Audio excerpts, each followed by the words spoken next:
আমি যাদের সাথে থাকি আপনি তো জানেন, বাংলাদেশের 3 নাম্বার ধনী তারা, আকিজ গ্রুপ। এই খুলনা বাড়ি না, বেজেরডাঙ্গা ফুলতলা, বেজেরডাঙ্গা ফুলতলা থেকে একেবারে যশোর পর্যন্ত পুরাটাই তাদের। বাংলাদেশে আকিজ গ্রুপের জমি কিনা নিষেধ, তাহলে কত কিছুর মালিক আপনি বলেন। তাদের মেন মসজিদের খতিব ছিলাম আমি, দেখেছি ভাই এই পর্যায়ের মানুষ, তাই যে ভয় করে মাঝে মাঝে জড়সড় হয়ে থাকে আর দোয়া চায়, হুজুর দোয়া করে, কারণ উনি নিজেও তো ডাক্তার মহিউদ্দিন আকিজের বড় ছেলে। মাঝে মাঝে বলে হুজুর না জানি একবার যদি একটা ক্যান্সার হয়, আকিজ গ্রুপ না ওরা বাংলাদেশ বিক্রি করেও ঔষধ হবে না, এরকম দামি দামি ঔষধ আছে দুনিয়ায়। তারা যদি ভয় করতে পারে, আপনি যেখানে আসেন আপনার পুরা বিক্রি করে দিলে তো হাফ ঔষধ হবে না। আপনার ভয় লাগে না? এখানে আনন্দ করা যাবে না সম্পদের মালিক হয়ে, এই আনন্দ করা গুলো বাদ দেওয়া লাগবে। 2 নম্বরে উপদেশ দিচ্ছি, ওয়াবতাগি ফীমা আতাকাল্লাহু দারুল আখিরাহ। টাকা পয়সা যাদের আছে এটা দিয়ে আখিরাতের ঘর তৈরি করেন। আজ কোরআন প্রচারের জন্য যদি আপনার 1টা টাকাও ব্যয় হয়ে থাকে, কিয়ামতে এই টাকাটা আপনার পক্ষে দাঁড়াবে। আল্লাহ বলেন টাকাগুলো দিয়ে আখিরাতের ঘর বানাও।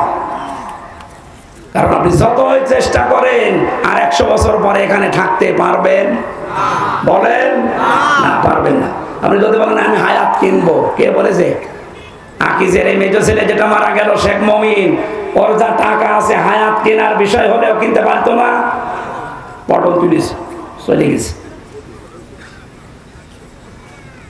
এখানে যতটুকু আছে এটা দিয়ে আখিরাতের ঘর বানান। 3 নম্বরে ওয়ালা তানসা নাসিবাকা মিনাদ দুনিয়া।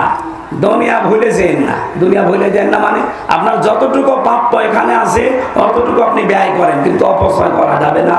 ওয়া আহসিন কামা আহসানাল্লাহু ইলাইকা। আপনার প্রতি আল্লাহর যে দয়া, ইহসান, যে অনুগ্রহ, এটা আপনি মানুষের উপরে করবেন, তাহলে সমান সমান হবে। আমার যে কণ্ঠ বসে গেছে একটা নিয়ামত ছিল, এই যে চোখ, এই নিয়ামত কার? বলেন বলেন।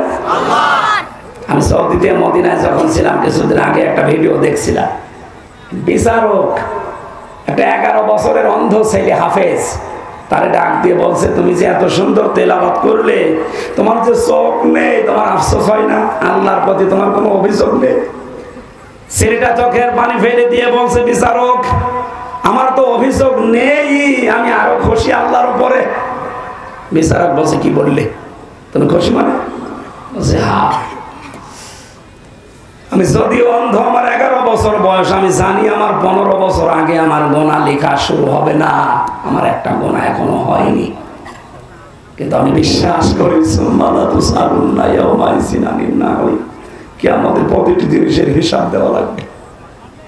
আমার মালিক যদি কিয়ামতে, আমি আব্দুর রহমান, আমাকে তার সামনে দাঁড় করিয়ে পা থেকে মাথা পর্যন্ত একটু জিজ্ঞাসা করে বিভিন্ন নিয়ামতের, পা থেকে শুরু করে মাথা পর্যন্ত আস্তে আস্তে চোখের কাছে যখন আসবে, চোখটার কাছে আসলেই বলবো আল্লাহ একটু দাঁড়া, তুমি আমার চোখ সম্পর্কে জিজ্ঞাসা করবো, আমি তো জন্ম থেকে অন্ধ, চোখ নামক যে নিয়ামত এ বিষয়ে আমি কিছু জানি না, দয়া করে তুমি ওসিলায় বলো আজকে আমার মাফ করে দাও।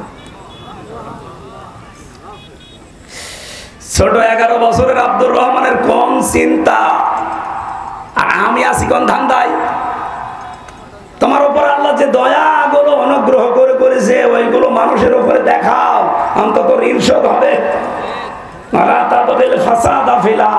5 নম্বরে পৃথিবীতে বিশৃঙ্খলা সৃষ্টি করা যাবে না। বাংলাদেশ তো বেশ ভালোই চলছে, হঠাৎ একটা ইস্যু তৈরি করে দেশটা গরম করে অস্থিতিশীল বানিয়ে ফেলে কিছু মানুষ। এগুলো যারা করবে, করছেন, থামেন। এই 5টা বিষয়ে সতর্ক থাকবেন। আমার শরীর আর কণ্ঠ 2 দিকে তাকিয়ে আমি আর এগোতে পারছি না, কথা বললেই কথা বের হচ্ছে না, খুব কষ্ট করে চাপ দিয়ে কথা বলা লাগছে। তাফসীর আকারে কথা বলতে গেলে আয়াতে কোটি কোটি কথা আছে, এরকম 2 ঘন্টা 1.5 ঘন্টা না।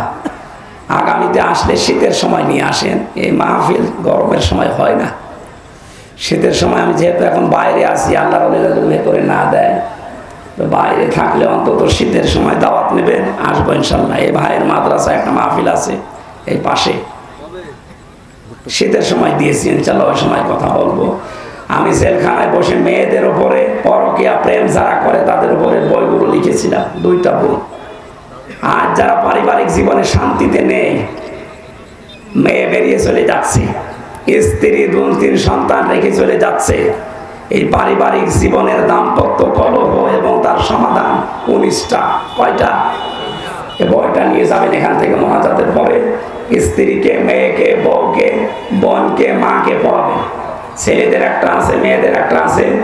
বহু কষ্ট করে সেই ঢাকা থেকে, রাজশাহী থেকে নিয়ে এসেছি, এটা নিয়ে যাবেন। আমি জেলে বসে বসে রেকর্ড করেছিলাম। এটা নিয়ে যান, কাছে লাগবে অন্তত।